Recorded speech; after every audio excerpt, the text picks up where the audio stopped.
Shalom Bapak Ibu Saudara, saat ini kita akan bersama merenungkan satu bagian firman Tuhan dari Kejadian 3. Saudara, pernah tidak kita mengalami kegagalan yang bikin kita malu, bahkan takut? Mungkin saat kita mengambil keputusan yang salah dalam pekerjaan dan akibatnya bukan cuma rugi, tapi kepercayaan yang hilang?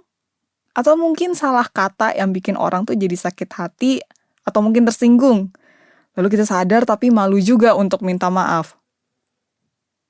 Nah, saudara, tentu saja ini merupakan kegagalan yang mungkin kita alami dan rasanya ingin menghilang gitu ya dari bumi. Tapi kalau dipikir-pikir, kenapa ya kita seperti itu? Bisa merasa malu, bisa merasa takut ketika kita salah atau gagal. Nah, saudara, ternyata perasaan malu dan takut karena kegagalan atau kesalahan itu bukan hal baru. Bahkan hal ini terjadi pada manusia pertama yang diciptakan Tuhan. Dalam Kejadian 3, kita menemukan bahwa Adam dan Hawa tidak taat akan perintah Tuhan mengenai buah yang baik dan jahat. Dan ketika mereka tidak taat, mereka pun langsung merasa malu. Dan mereka bersembunyi di hadapan Tuhan.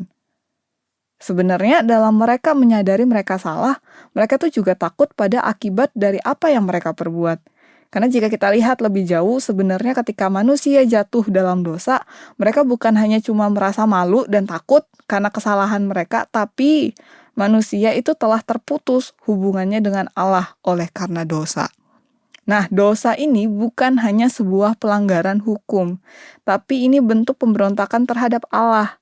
Dan keterpisahan manusia dengan Allah ini merupakan hal terpuruk dan paling menyakitkan yang dialami semua manusia. Dan karena natur dosa ini, manusia juga jadi tidak pantas lagi datang kepada Allah yang kudus. Bahkan manusia jadi tidak mampu dan tidak mau datang kepada Allah tanpa anugerah. Makanya jika kita lihat ketika manusia jatuh dalam dosa, mereka justru hanya bersembunyi. Manusia tidak mencari Allah, tapi justru mereka lari dari hadapan Allah. Nah, menariknya, meskipun manusia telah gagal, telah jatuh dalam dosa, kalimat yang Allah ucapkan adalah, "Di manakah engkau?" Saudara, bukankah ini panggilan anugerah yang Allah berikan kepada manusia? Allah memulai lebih dulu langkah pertama dalam pemulihan ini. Dan Allah yang menyatakan janjinya. Di dalam Kejadian 3 ayat 15 dikatakan, "Aku akan mengadakan permusuhan antara engkau dan perempuan ini, antara keturunanmu dan keturunannya, dan keturunannya akan meremukkan kepalamu dan engkau akan meremukkan tumitnya." Nah, inilah kabar baik yang pertama. Karena di tengah hukuman dan murka akibat dosa, Allah itu menyatakan janji pengharapan dan keselamatan, yaitu penebus yang akan datang dari keturunan perempuan yang akan mengalahkan kejahatan itu, yaitu Yesus Kristus. Nah, saudara, dalam bagian ini kita menemukan bagaimana Allah memulai pemulihan relasi antara manusia dengan Allah, dan bagaimana Allah sangat beranugerah pada ketidaksempurnaan manusia, sehingga manusia bisa datang kembali pada Allah. Saudara, coba kita renungkan hal ini. Dosa, pengampunan, dan pemulihan. Ketiga hal itu tidak hanya terjadi dalam perjanjian lama saja. Saat ini dosa tentu masih melekat pada kita, bukan? Sehingga kita butuh pengampunan dan pemulihan itu, bukan? Saudara, kemarin kita telah melalui Paskah, di mana Kristus yang telah bangkit dan menang atas maut itu juga sudah menebus setiap dosa kita, memberi pengampunan, bahkan hidup kekal bagi setiap kita yang percaya kepadanya.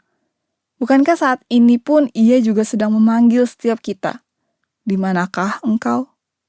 Bukan untuk menghukum, tapi menyelamatkan yang hilang, yaitu setiap kita, manusia berdosa. Saudara, marilah kita datang pada Tuhan. Jangan bersembunyi dalam rasa malu atau pembenaran diri. Allah tidak pernah bosan memanggil dalam anugerahnya agar manusia datang dan bertobat. Tapi maukah kita mendengar panggilannya? Karena di dalam Kristus saja kita mendapatkan pengharapan dan pemulihan itu. Dan kiranya setiap kita boleh peka mendengar panggilan anugerahnya dan terus datang kepada Allah, Sang Sumber Rahmat. Amin.